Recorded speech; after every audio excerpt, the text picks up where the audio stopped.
Dear students, in this video I am going to deal with a very important mechanism, that is fertilization itself. Already we have studied how is the structure of the male gamete as well as female gamete, how they are produced in respective gonads, everything that we have studied over here. So male as well as female gametes what are produced in respective gonads are going to meet each other. That meeting or the fusion of male and female gametes itself is called as fertilization, right? So let us start with the fertilization mechanism. It's very interesting, it's very lengthy, very interesting one. So keep concentrated over the topic.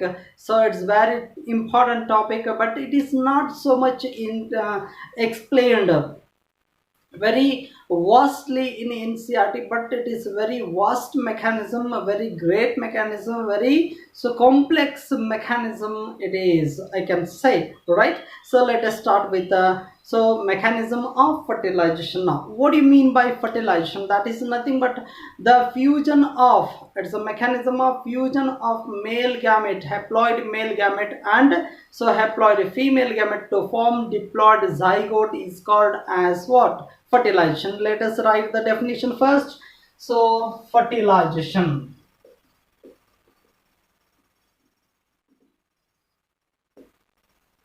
the fusion of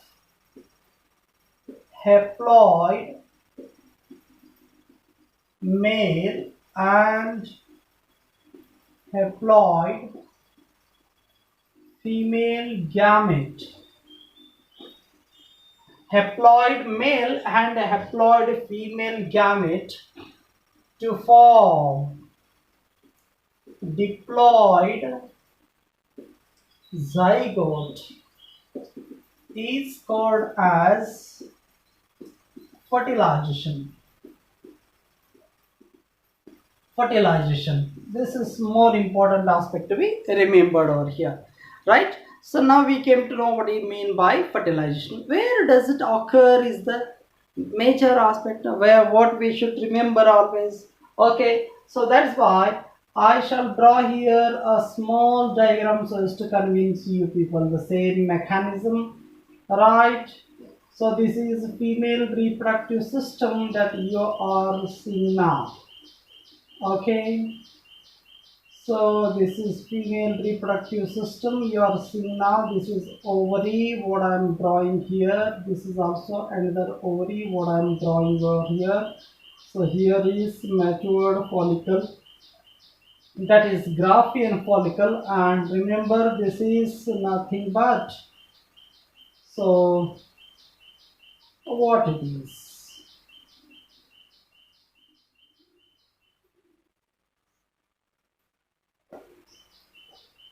Remember this is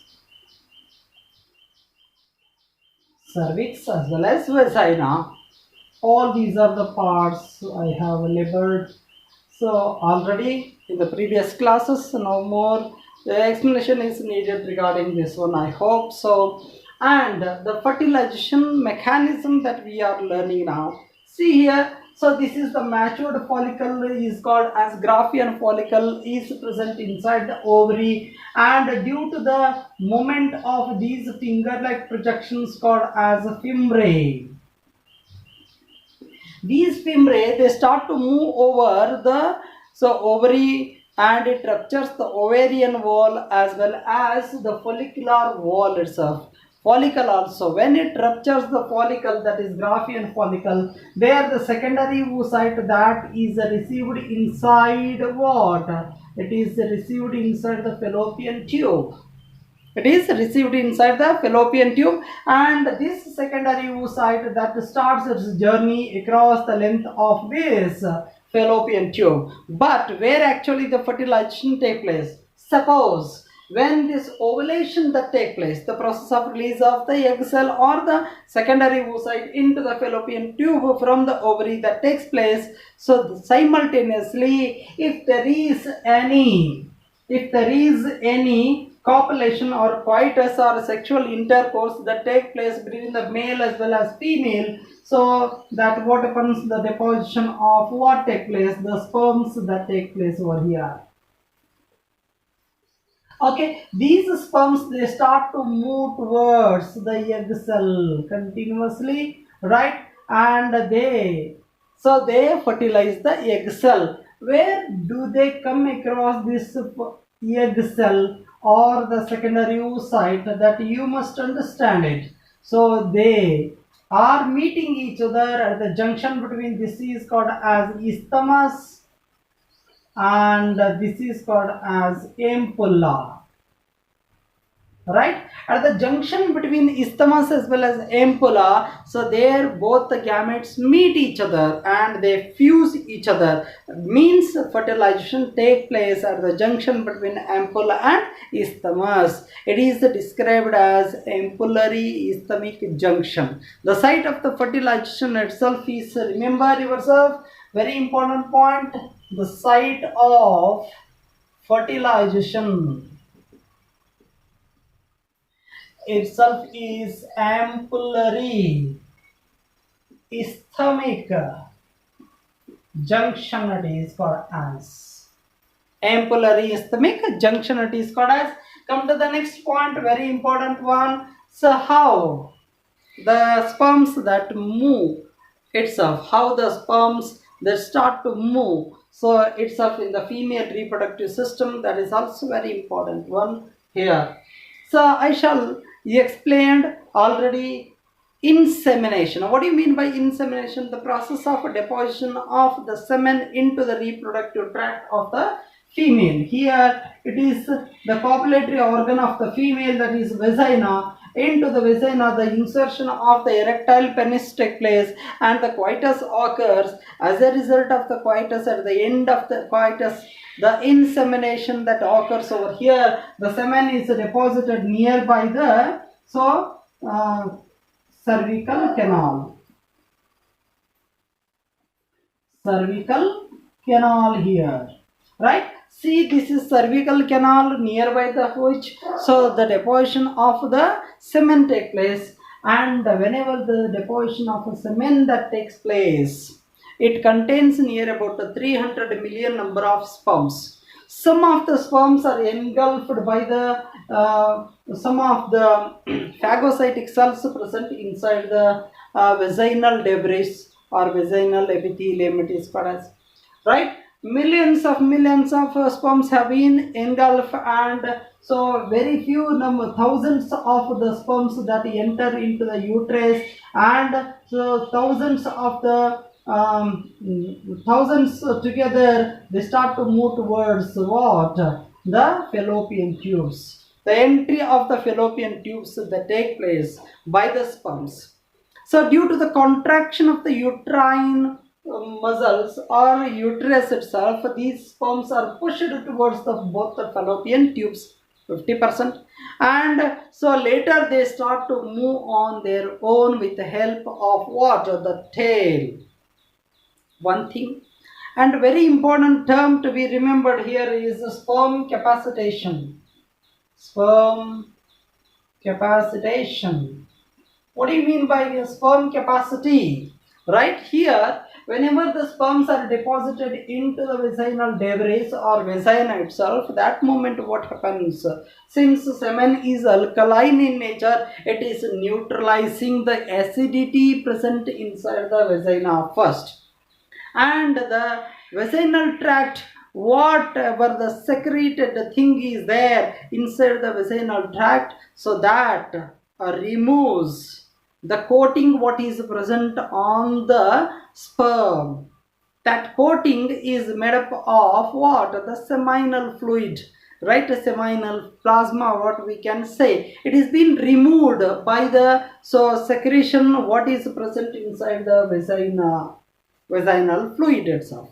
So after the removal of that coating around the sperm, that sperm become more active, and even seminal plasma also contain some of the activating substances in it. So as a result of both of these one, it becomes more active, right? And this activation of the sperm in the vaginal fluid is called as sperm capacitation, right? So this term is very important term. So remember here, write a definition for this one, sperm capacitation.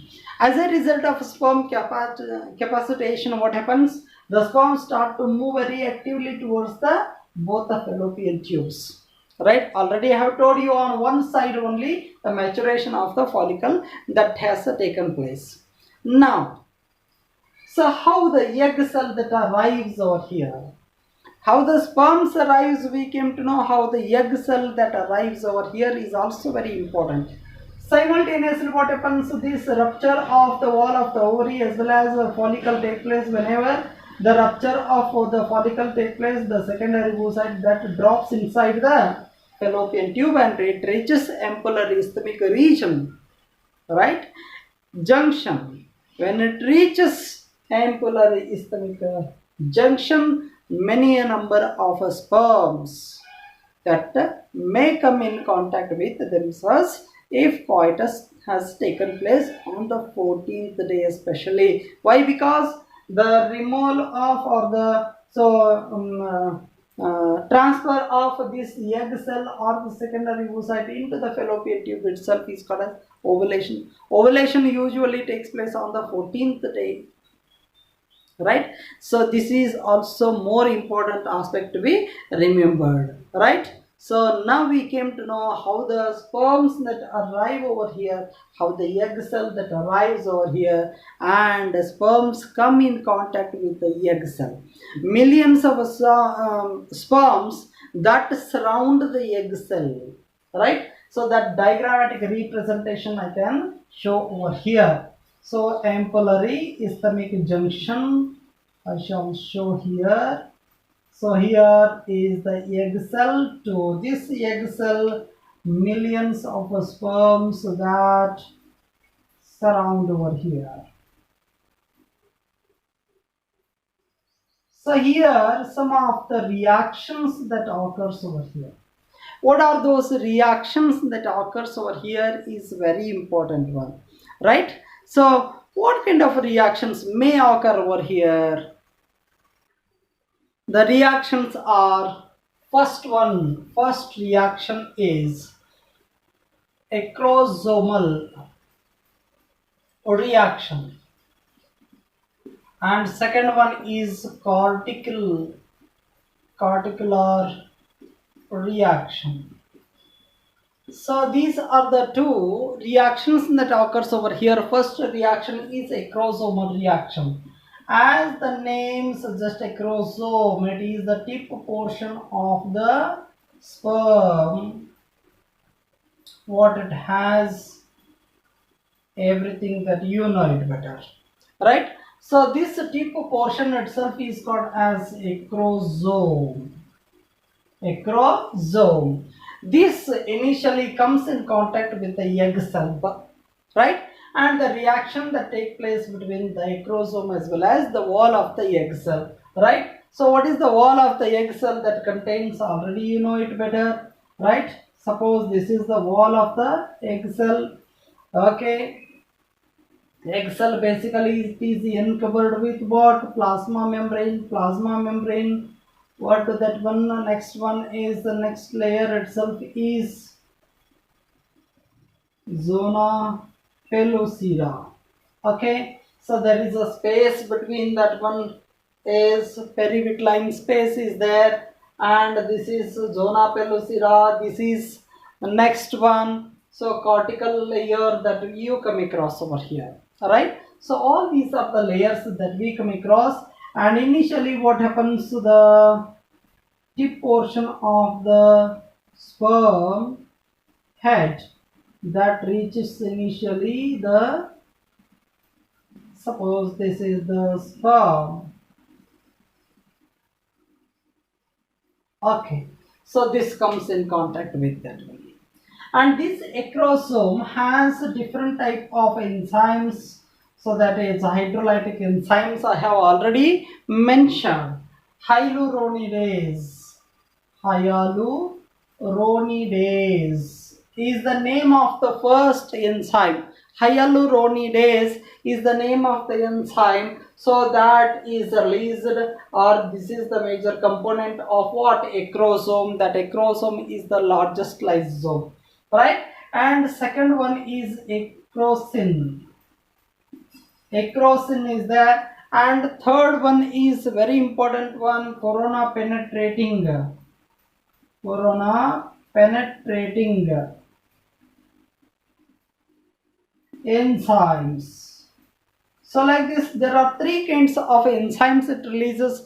First one is hyaluronidase. It acts on the ground substance of the follicular cells, remember. And second one is acrosin. It helps in dissolution of the zona pellucida, remember. Right? And the third one is corona penetrating enzyme. They help in dissolving the corona. So that is cells. So that is corona radiata cells itself, right? So this is how the reaction that takes place over here. This is all aspect of what you remember. So simultaneously what happens over here, whenever, so these acrosomal enzymes, they do different type of actions over here. Behind this one there is a large nucleus is present. And this is proximal centriole is also present over here. These are very important things to be remembered. What happens next? Let us see, right? Hyaluronidase, it acts on the ground substance of the cells, follicular cells.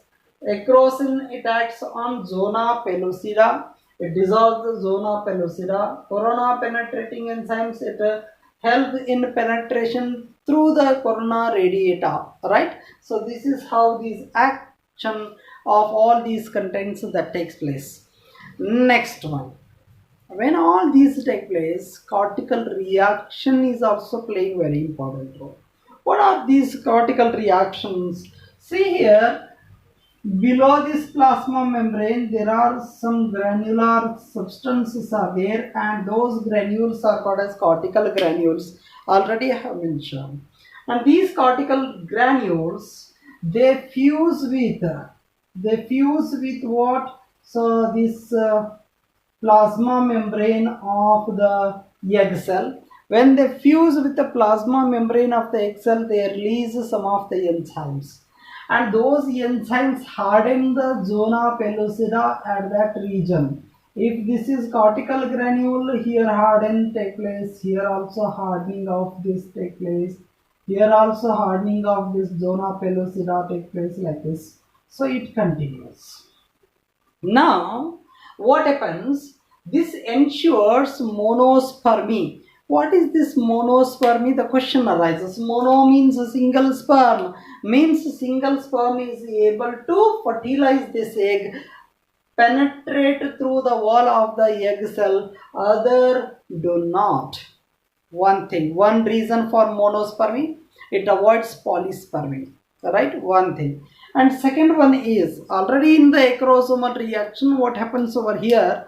So whenever all these are released at that moment, so the dissolution of all these take place simultaneously. The fusion of the sperm membrane as well as the membrane of the egg cell that take place. Whenever these two fuse themselves simultaneously, there the depolarization it induces. When it induces depolarization, that ensures monospermy, that avoids polyspermy. These are the two reasons why. So many number of sperms, even though they surround this single egg cell, all of themselves they do not fertilize this egg cell. Only one sperm can fertilize this egg cell. I hope you have understood the mechanism very simply. So all these are not given in NCERT. Simply you go through this one, you can understand it, right? So next one. Okay. Now this sperm is able to enter in. So there inside, whenever the fusion of these two membranes take place, so at that moment what happens over here is, so here all these are released. So where the membrane of the sperms as well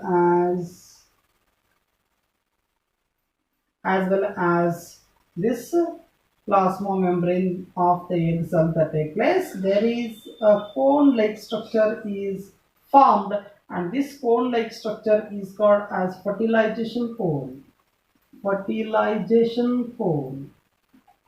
And with this fertilization cone, so it receives all the contents of the sperm. What are the contents? First one is nucleus is released. Along with this one more thing is released over here, that is nothing but proximal centriole. It is also released over here. This is proximal centriole, and this is nucleus of sperm nucleus as well as, so the proximal centriole are released over here.